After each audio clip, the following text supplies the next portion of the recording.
studying, having a family, and trying to pay bills and the rest. It's not an easy thing in the UK. Hello, I am Kehinde Falade, the host of Great Minds with Keke, where we share life experiences so that you can learn from us and also know how to navigate your life path to success. Ciao. Hello, everyone. I am Kehinde Falade, the host of Great Minds with Keke. And today we're going to be talking about the integration processes immigrants in the UK go through. I won't be talking alone today, and with me here is Mr. Rufus, who will be sharing insight into how he came to the UK to study and also how he navigated the socio-cultural shocks that he received and how he was able to, or he has been able to, successfully integrate into the system. So here with me is Mr. Rufus. Welcome to the show. Thank you very much, Keke, for having me. It's good to have you here. So could you kindly introduce yourself and give us insight into your background? My name is Rufus, like she rightly said. Insight into my background, I have a first degree in health education, and I took a master's degree in 2017 in supply chain planning. Just recently, I took another master's degree in data science. I have built a career in supply chain management for well over 10 years now, mainly in the humanitarian sector, where I am with an international humanitarian organization. And I have, over the years, been part of several interventions in different parts of the world. The most recent one, of course, was in the Euro-Asia. I am married with 3 kids and a beautiful wife, of course. Thank you. So could you give us insight into your journey to the UK? Yeah, my journey into the UK, well, it all started. The inspiration came when I took my first master's degree here in the UK. Which university? The University of Salford in Manchester. Of course, I love UK so much. My first impression of UK was, this is a place I would really want to grow my family. And so I kept nurturing that thought from the first time I was in the UK. And of course, after due diligence, when I say due diligence, after making all the necessary checks, and it was time for me again to come back. That was in 2021 for the second master's degree. Of course, that was also to further give a push, to my supply chain career, where we deal a lot with data analysis, data, getting insights from data, and the rest. Okay, so what year did you have your first master's in the UK? That was in 2017. So you went back to Nigeria after completion and then you came back in 20? Yes, I went back to Nigeria, continued my life and my work, then before I came back in 2021 again. So what was your impression about the UK the first time when you came? I know you mentioned that you felt this is where you like to grow your family, but what made you decide that? And when you came back again in 2021, what impressions did you get about the UK? Oh, what were the differences? Okay, well, a sharp difference, I must say, because when I was first in the UK, I had this visit mentality. It was for a short stay, but of course, this time around, I came in prepared. Like I said, to have a family settled in here. So the impression I have the second time is totally different from the first one, because my experiences, of course, they also differ. And I can tell you, coming back this time, I got more insight into the life, the culture of the people here in the UK, and the general way of life, way of living here. Yeah, so it's totally different the second time that I came. So what were the specific challenges you faced during the second time that you came to the UK? What were the cultural shocks you encountered? Okay. Well, when I came in this second time, of course I have tools, but time wouldn't allow us to delve into all. But I would just talk about a few. I mean, the first experience I had, which was really challenging for me, was the task of settling in terms of accommodation when I came in. Of course, I made every effort to secure one before coming over, but unfortunately, it didn't work out. So coming in without a proper accommodation to move into there, you wouldn't want to hear the rest of the story. The second thing for me, of course, I mean, talking about shocks here, UK, they have a totally different methodology of time from where I am coming from, which is Africa, Nigeria, my dear country, So coming over to the UK, I mean, I realize when you have an appointment for 10, it means you must be seated at least 9:45. You get yourself prepared for the events to start. But if you come at 10, sorry, you already made the events already running. And I can share my experience. My experience at the stops. I mean, on this fateful day, I was trying to catch a bus. The bus was for about 10:10. And then, of course, I made every effort to get to the bus stop, but unfortunately, I arrived at the bus stop just at about 10:10. And then I saw the same bus I was about to catch. The driver saw me. I made every effort to get him to wait so I could get on board, but unfortunately, he didn't even care if someone was waving at him or stuff. So for me, that taught me a big lesson, and I knew that, look, my orientation about timing in the UK has to change. Yeah.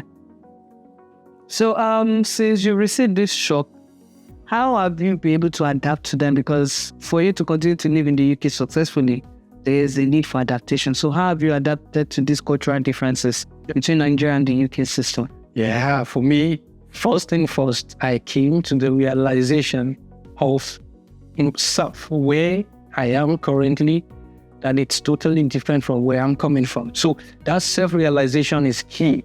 I mean, to cope on or adapting with any kind of shock. So after that, the next thing I did was I was open to learning. Okay. I don't pretend about anything that I don't know.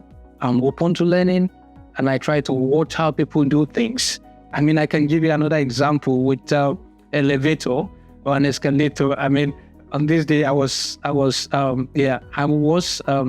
trying to catch a train at Liverpool Street. Oh. You know how busy Liverpool Street is. I mean, I got on an escalator, unknowingly to me that you have to stick to the right and allow others who want to move very fast on the left lane.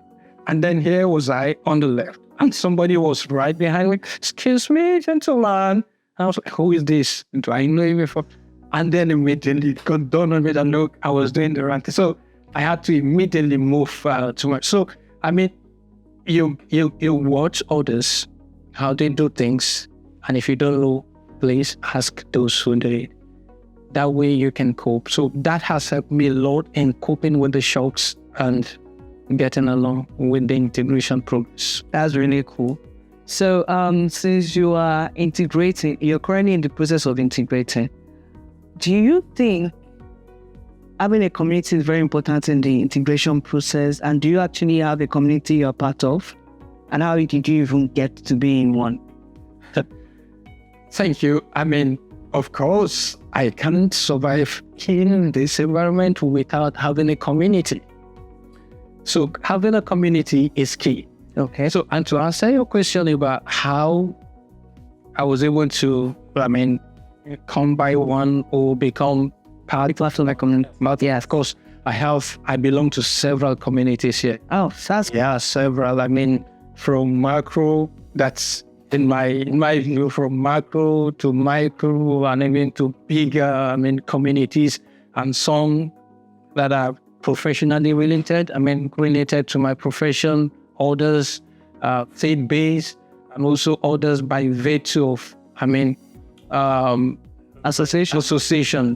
Talking about the Nigerian international students. I can tell you that the benefits of belonging to such communities cannot be overemphasized. I have watched over the time where people ask questions on such communities and they get solutions. Without necessarily, things that will cost you a consultation fee, where you get it for free on such platforms. So please, community is key in integration process in the UK. So I belong to, I say it, international student community. I belong to other, professional communities. I also belong to faith-based community. I also belong to Nigerian community here in Norwich. And I can tell you the benefits are just endless. Could you share any memorable interaction or relationship you have built in this UK that you believe has positively impacted your life as an immigrant? Oh, of course. I have quite a number of them. To start with, I told you I belong to faith-based community. Okay. And I want to say to everyone, you can't just survive here without belonging to a community. Again, I want to reiterate. Yeah, so this faith-based community, of course, I worship with a predominantly white congregation. So I have had interactions, but what is most striking for me was when my wife was celebrating her 15th birthday and I wasn't even around. I just gave a call and I said, please, this is what is happening. I just told one person. And before I knew it, people left their busy schedules just to come and celebrate my wife in my absence. So for me, that was really, really heartwarming. And I was so elated. And for me, it says something totally different from what I used to hear about, it's an individualistic lifestyle and it's, but the community I belong actually gave me different definition of what it is. And for me, that was really, really welcoming as an immigrant. So that gave me a different perception about the people again and about the culture. And I got to understand that it all depends on your community and who you have. Thank you. Okay, thank you very much for that. So now, in pursuing, your original goal here, the first goal was to pursue your academic goals, which is to study data analysis. And in pursuing this, were there any challenges you faced, and were there any differences you saw in UK academic system and the Nigerian academic system? What are the differences? Well, a lot of difference. A lot of differences, I must tell you. And to start with, when we talk about infrastructural resources, we talk about human resources, we talk about content delivery, and what have you. There's a lot of difference between what we have here and what is obtainable back at home. I will give you a very close example. After my registration, the first one of the early emails I got was an email introducing my academic advisor to me.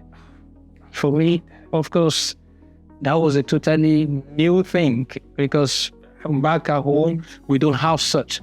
But I realized that having an academic advisor, it's a plus to you achieving great success in your academics, or in the United States, in the UK. Yeah. So that's one thing, that we don't really have more, we don't really practice back at home. And again, talking about how were there challenges, how I was able to manage this, I can tell you for free that studying, having a family, and trying to pay bills and the rest, it's not an easy thing in the UK. So it's something you have to be prepared for. you have to think it through even before you venture into it, because they all need time. They all need your time. Your family needs your time. Your academics, you have to, of course, give your academics, which is the primary thing why you are here, a good time, and as well as bills also needs to be paid. So by balancing all, you have to prioritize and give each the time they require. And you also need your own time, me time as well. Absolutely, me time. That's very important. So, looking back now, you've been here for over 2 years, since September 2021 till now. So what advice will you give someone, a married person, that is planning to come to the UK in 2024 for academic study? What advice will you give? What are the steps you will advise someone to? You can just give us a few tips. Because people are seeking to come as well, and then I don't think there is any information out there for them. Yeah, I think different strokes for different folks. Yeah. However, being a married man that had gone through this path, of course, I have a few advices to give. And one is, please, before you embark on this journey, please seek for clearance. And when I mean seek for clearance, I don't know, it all depends on your faith. But of course, as a believer, my point of reference in seeking clearance, of course, is God. And of course, and also those who are high up spiritual, those I look up to. Yeah. So I sought for clearance, number one, before coming. And of course, in seeking for clearance, you have to carry your family along. Your wife or your spouse, let me say, because it's on both sides. Your spouse must be part of this clearance. She must, or they must be in agreement with you. Before you can embark on this journey. That's one. Secondly, you must also be prepared for what you're coming to meet. Because like I said earlier, studying, managing the family, it's a big and serious business here. And you must also drop, I say, your ego, especially for men. Yeah, your ego.